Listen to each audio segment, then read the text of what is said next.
ओम नमः शिवाय। शिवजी सदा सहाय। ओम नमः शिवाय। गुरुजी सदा सहाय। ओम नमः शिवाय। शिवजी सदा सहाय। ओम नमः शिवाय। गुरुजी सदा सहाय। ओम नमः शिवाय। शिवजी सदा सहाय। ओम नमः शिवाय। गुरुजी सदा सहाय। ओम नमः शिवाय। शिवजी सदा सहाय। ओम नमः शिवाय। गुरुजी सदा सहाय। ओम नमः शिवाय। शिवजी सदा सहाय। ओम नमः शिवाय। गुरुजी सदा सहाय।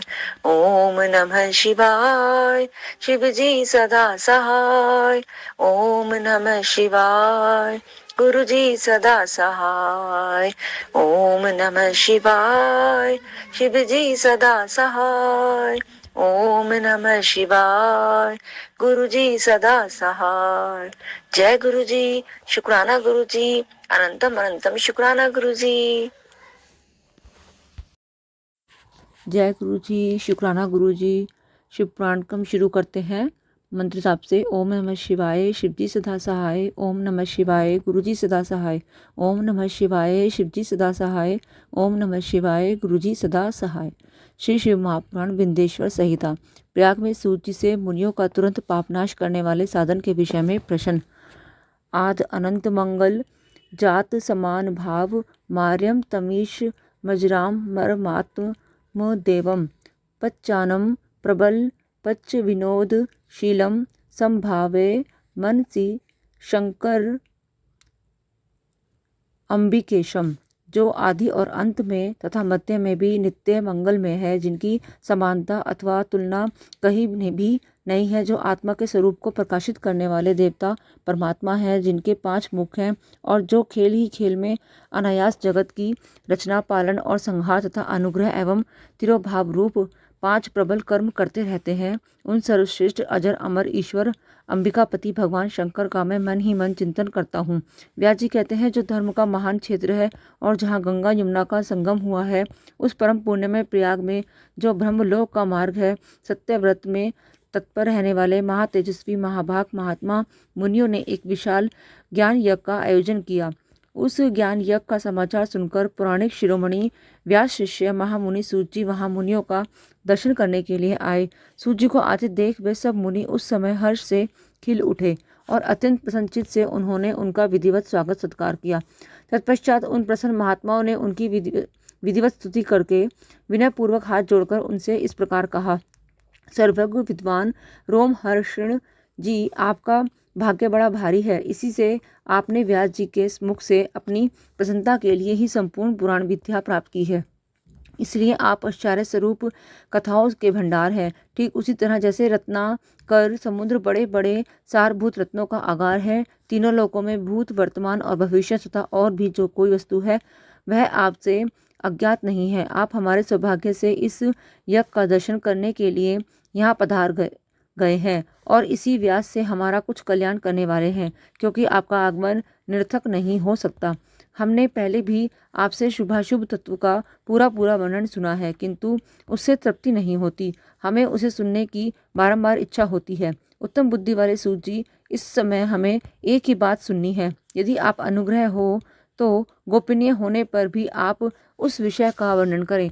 घोर कलयुग आने पर मनुष्य पुण्य कर्म से दूर रहेंगे, दुराचार में फंस जाएंगे और सबके सब सत्य भाषण से मुंह फेर लेंगे, दूसरों की निंदा में तत्पर होंगे, पराये धन को हड़प लेने की इच्छा करेंगे, उनका मन पराई स्त्रियों में आसक्त होगा तथा वे दूसरे प्राणियों की हिंसा किया करेंगे, अपने शरीर को ही आत्मा समझेंगे, मूढ़ नास्तिक और पशु बुद्धि रखने वाले होंगे, माता पिता से द्वेष रखेंगे, ब्राह्मण लोग रूपी ग्रह के ग्रास बन जाएंगे, वेद बेचकर जीविका चलाएंगे, धन का उपार्जन करने के लिए ही विद्या का अभ्यास करेंगे और मद से मोहित रहेंगे, अपनी जाति के कर्म छोड़ देंगे, प्राय दूसरों को ठगेंगे, तीनों काल की संध्या उपासना से दूर रहेंगे और ब्रह्म ज्ञान से शून्य होंगे।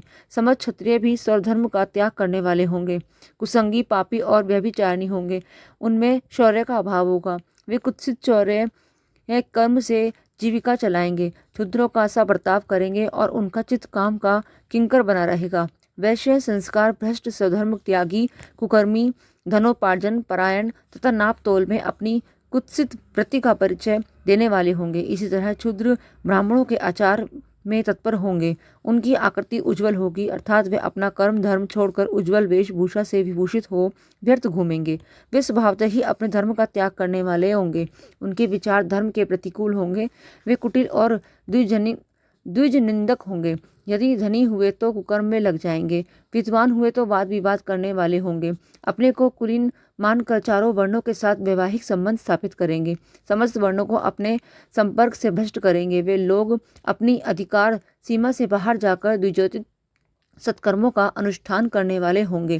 कलयुग की स्त्रियां प्राय सदाचार से भ्रष्ट और पति का अपमान करने वाली होंगी। सास ससुर से द्रोह करेंगी, किसी से भय नहीं मानेंगी, मलिन भोजन करेंगी, कुत्सित हाव भाव में तत्पर होंगी। उनका शील स्वभाव बहुत बुरा होगा और वे अपने पति की सेवा से सदा ही विमुख रहेंगी। सूत जी, इस तरह जिनकी बुद्धि नष्ट हो गई है, जिन्होंने अपने धर्म का त्याग कर दिया है, ऐसे लोगों को इहलोक और परलोक में उत्तम गति कैसे प्राप्त होगी?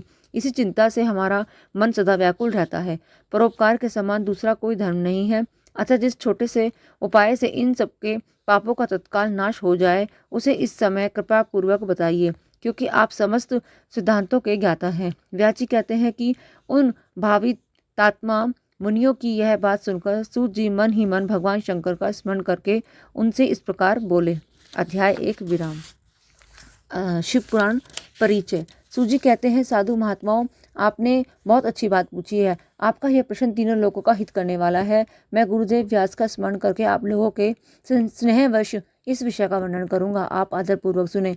सबसे उत्तम जो शिव पुराण है वह वेदांत का सार सर्वस्व है तथा वक्ता और श्रोता का समस्त पाप राशियों से उद्धार करने वाला है। इतना ही नहीं, वह परलोक में परमार्थ वस्तुओं को देने वाला है।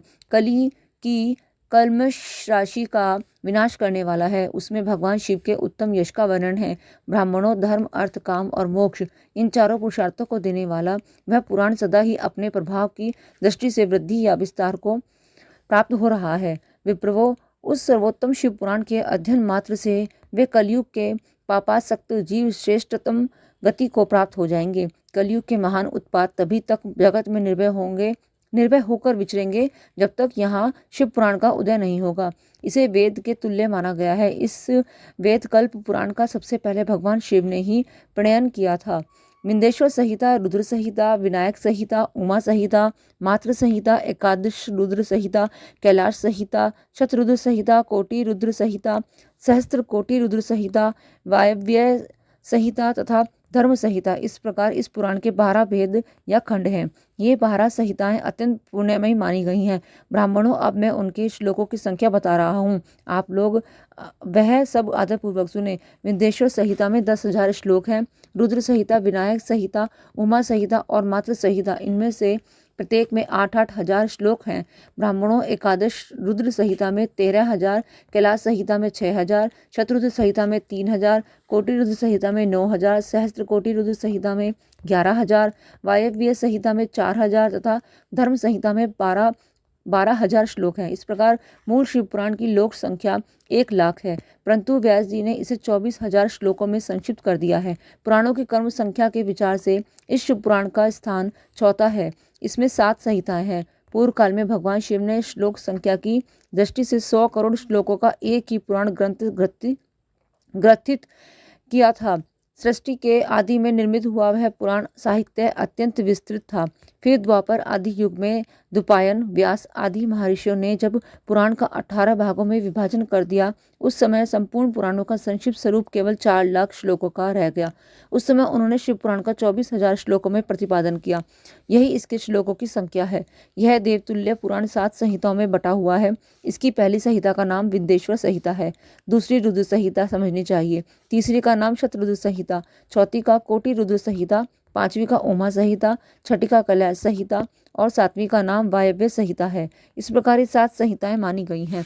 इन 7 संहिताओं से युक्त दिव्य शिव पुराण वेद के तुल्य प्रमाणिक तथा सबसे उत्कृष्ट गति प्रदान करने वाला है। यह निर्मल शिव पुराण भगवान शिव के द्वारा ही प्रतिपादित है। इसे शैव शिरोमणि भगवान व्यास ने संक्षेप में संकलित किया है। यह समस्त जीव समुदाय के लिए उपकारक, त्रिविध तापों का नाश करने वाला, तुलना रहित एवं सत्पुरुषों को कल्याण प्रदान करने वाला है। इसमें वेदांत विज्ञान में प्रधान तथा निष्कपट निष्काम धर्म का प्रतिपादन किया गया है। यह पुराण ईर्षा रहित अंतःकरण वाले विद्वानों के लिए जानने की वस्तु है। इसमें श्रेष्ठ मंत्र समूह का संकल्प है तथा धर्म, अर्थ और काम इस त्रिवर्ग की प्राप्ति के साधन का भी वर्णन है। यह उत्तम शिव पुराण समस्त पुराणों में श्रेष्ठ है। वेद वेदांत में वेद रूप से विस्तृत परम वस्तु परमात्मा का इसमें गान किया गया है। जो बड़े आदर से इसे पढ़ता और सुनता है वह भगवान शिव का प्रिय होकर परम गति को प्राप्त कर लेता है। अध्याय 2 विराम। अध्याय 3 साध्य साधन आदि का विचार तथा श्रवण कीर्तन और मरण, इन 3 साधनों की श्रेष्ठता का प्रतिपादन। व्याची कहते हैं कि सूत जी का यह वचन सुनकर वे सब महर्षि बोले, अब आप हमें वेदांत सार सर्वस्वरूप अद्भुत शिव पुराण की कथा सुनाइए। सूत जी ने कहा, आप सब महर्षिगण रोग शोक से रहित कल्याण में भगवान शिव का स्मरण करके पुराण प्रवर शिव पुराण की जो वेद के सार तत्व से प्रकट हुआ है कथा सुनिए। शिव पुराण में भक्ति, ज्ञान और वैराग्य इन तीनों का प्रीतिपूर्वक गान किया गया है और वेदांत वेद सद्वस्तु का विशेष रूप से वर्णन है। इस वर्तमान कल्प में जब सृष्टि कर्म आरंभ हुआ था उन दिनों 6 कुलों के महर्षि परस्पर वाद विवाद करते हुए कहने लगे, अमुक वस्तु सबसे उत्कृष्ट है और अमुक नहीं है। उनके इस विवाद ने अत्यंत महान रूप धारण कर लिया। तब वे सब के सब अपनी शंका के समाधान के लिए सृष्टिकर्ता अविनाशी ब्रह्मा जी के पास गए और हाथ जोड़कर विनय भरी वाणी से बोले, प्रभु आप संपूर्ण जगत को धारण पोषण करने वाले तथा समस्त कारणों के भी कारण हैं। हम यह जानना चाहते हैं कि संपूर्ण तत्वों से परे परातत्व पुराण पुरुष कौन है। ब्रह्मा जी ने कहा कि जहाँ से मन सहित वाणी उन्हें न पाकर लौट आती है तथा जिनके ब्रह्मा विष्णु रुद्र और इंद्र आदि से युक्त यह संपूर्ण जगत समस्त भूतों एवं इंद्रियों के साथ पहले प्रकट हुआ है, वे ही ये देव महादेव सर्वज्ञ एवं संपूर्ण जगत के स्वामी हैं। ये ही सबसे उत्कृष्ट है। भक्ति से ही इनका साक्षात्कार होता है, दूसरे किसी उपाय से कहीं इनका दर्शन नहीं होता। रुद्र, हरि, हर तथा अन्य देवेश्वर सदा उत्तम भक्तिभाव से उनका दर्शन करना चाहते हैं। भगवान शिव में भक्ति होने से मनुष्य संसार बंधन से मुक्त हो जाता है। देवता की कृपा प्रसाद से उनमें भक्ति होती है और भक्ति से देवता का कृपा प्रसाद प्राप्त होता है। ठीक उसी तरह जैसे यहाँ अंकुर से बीज और बीज से अंकुर पैदा होता है, इसलिए तुम सब महर्षि भगवान शंकर का कृपा प्रसाद प्राप्त करने के लिए भूतल पर जाकर वहाँ सहस्त्रों वर्षों तक चालू रहने वाले एक विशाल यज्ञ का आयोजन करो। इन यज्ञपति भगवान शिव की ही कृपा से वेदोक्त विद्या के सारभूत साध्य साधन का ज्ञान होता है। शिव पद की प्राप्ति ही साध्य है, उनकी सेवा ही साधन है तथा उनके प्रसाद से जो नित्य नैमित्तिक आदि फलों की ओर से निष्प्रह होता है वही साधक है। वेदोक्त कर्म का अनुष्ठान करके उसके महान फल को भगवान शिव के चरणों में समर्पित कर देना ही परमेश्वर पद की प्राप्ति है। वही सालोक्य आदि के क्रम से प्राप्त होने वाली मुक्ति है। उन पुरुषों की भक्ति के अनुसार उन सबको उत्कृष्ट फल की प्राप्ति होती है। उस भक्ति के साधन अनेक प्रकार के हैं जिनका साक्षात महेश्वर ने ही प्रतिपादन किया है। उनमें से सारभूत साधन को संक्षिप्त करके मैं बता रहा हूँ। कान के भगवान के नाम, गुण और लीलाओं का श्रवण, वाणी द्वारा उनका कीर्तन तथा मन के द्वारा उनका मनन, इन तीनों और महान साधन कहा गया है। इन तीनों को महान साधन कहा गया है। तात्पर्य यह है कि महेश्वर का श्रवण, कीर्तन और मनन करना चाहिए।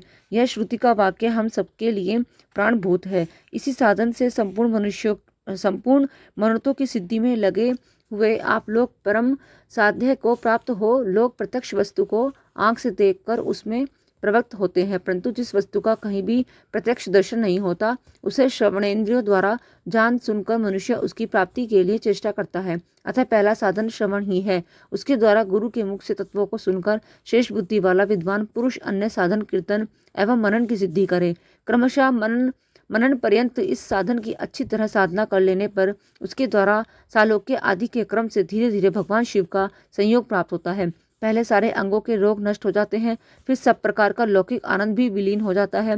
भगवान शंकर की पूजा, उनके नामों के जप तथा उनके गुण, रूप, विलास और नामों का युक्तिपरायण चित्त के द्वारा जो निरंतर परिशोधन या चिंतन होता है उसी को मरण कहा गया है। वह परमेश्वर की कृपा दृष्टि से उपलब्ध होता है। उसे समस्त श्रेष्ठ साधनों में प्रधान या प्रमुख कहा गया है। सूजी कहते हैं, मुनीश्वरों, इस साधन का महात्म्य बताने के प्रसंग में मैं आप लोगों के लिए एक प्राचीन वृत्तांत का वर्णन करूंगा। उसे ध्यान देकर आप सुने।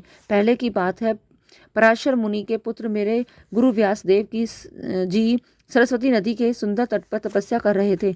एक दिन सूर्य तुल्य तेजस्वी विमान से यात्रा करते हुए भगवान शरत कुमार अकस्मात वहां जा पहुंचे। उन्होंने मेरे गुरु को वहां देखा। वे ध्यान में मग्न थे। उससे जगने पर उन्होंने ब्रह्मपुत्र शरत कुमार जी को अपने सामने उपस्थित देखा। देखकर वे बड़े वेग से उठे और उनके चरणों में प्रणाम करके मुनि ने उन्हें अर्घ्य दिया और देवताओं के बैठने योग्य आसन भी अर्पित किया। तब प्रसन्न हुए भगवान शरत कुमार विनीत भाव से खड़े हुए व्यास जी से गंभीर वाणी में बोले, मुने, तुम सत्य वस्तु का चिंतन करो। वह सत्य पदार्थ भगवान शिव ही है जो तुम्हें साक्षात्कार के विषय होंगे। भगवान शंकर का श्रवण, कीर्तन, मनन, ये 3 महत्व साधन कहे गए हैं। ये तीनों ही वेद सम्मत हैं। पूर्व काल में तो मैं दूसरे साधनों के संभ्रम में पड़कर घूमता घामता मंदराचल पर जा पहुंचा और वहां तपस्या करने लगा। तदंतर महेश्वर शिव की आज्ञा से भगवान नंदिकेश्वर वहां आए। उनकी मुझ पर बड़ी दया थी।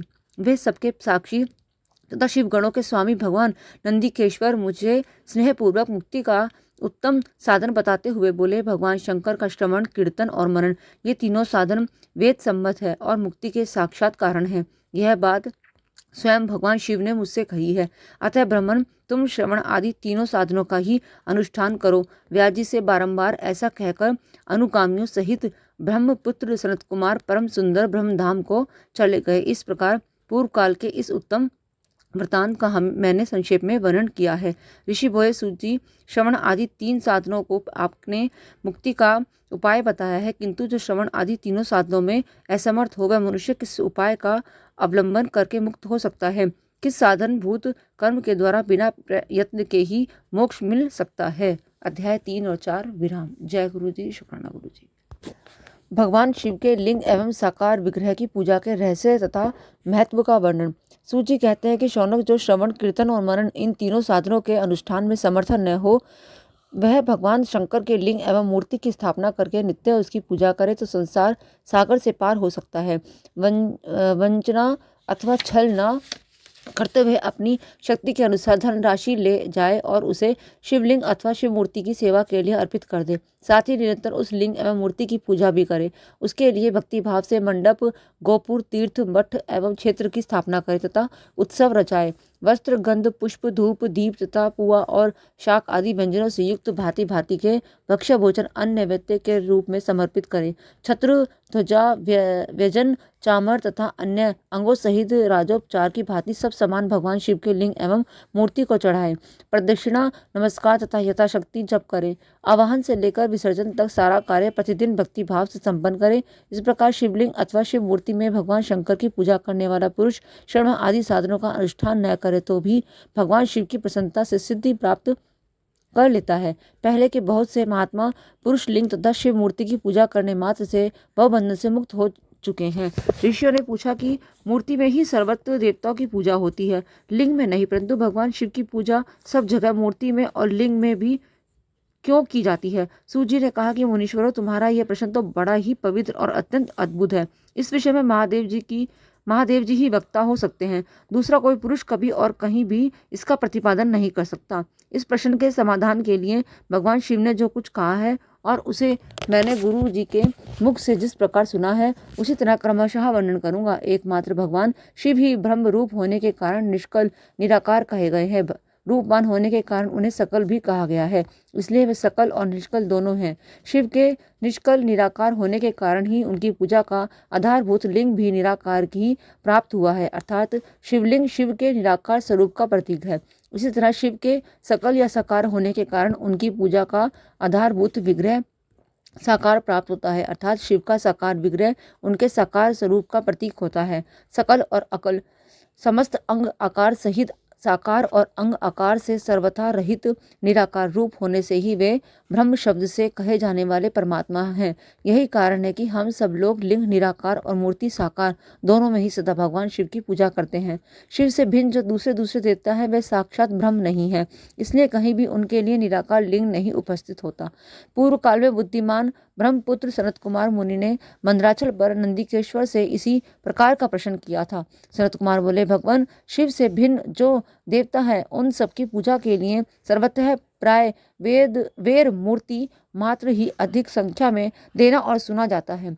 केवल भगवान शिव की ही पूजा में लिंग और वेर दोनों का उपयोग देखने में आता है। अतः कल्याण में नंदिकेश्वर इस विषय में जो तत्व की बात हो उसे मुझे इस प्रकार बताइए जिससे अच्छी तरह समझ में आ जाए।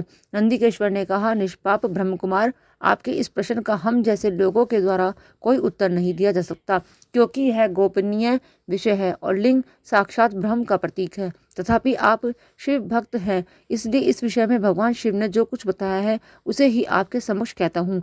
भगवान शिव ब्रह्म स्वरूप और निष्कल निराकार है, इसलिए उन्हीं की पूजा में निष्कल लिंग का उपयोग होता है।